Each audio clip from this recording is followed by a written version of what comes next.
En absence d'observatoire et de suivi de certains secteurs économiques, il est difficile aujourd'hui d'établir un réel comparatif des prix entre 2009 et aujourd'hui.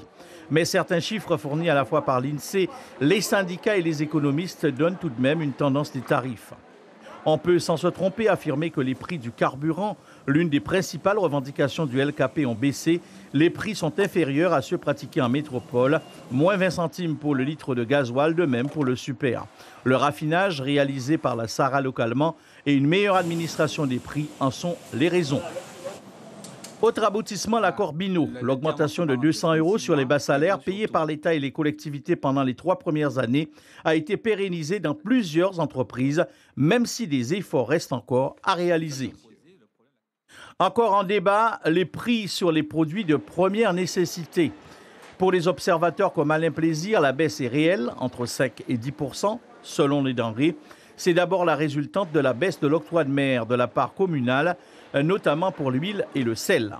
Des baisses encore trop timides pour les consommateurs qui ne sont toujours pas associés au mécanisme de la formation des prix.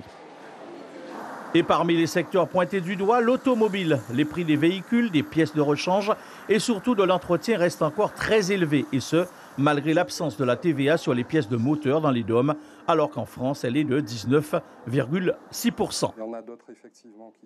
La gouvernance unique de l'eau potable n'a toujours pas abouti.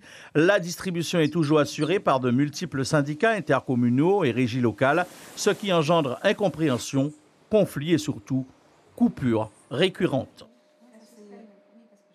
Sur la question du logement, les prix sont administrés, mais le parc ne répond toujours pas aux besoins de la population. Il manquerait plus de 5000 logements dans l'archipel. À résumer, la vie chère est toujours une réalité en Guadeloupe. Cette situation est due à une concurrence encore limitée dans bon nombre de secteurs. Celui de la distribution alimentaire est criant, car certains groupes détiennent parfois près de 40 % des parts de marché en surface commerciale.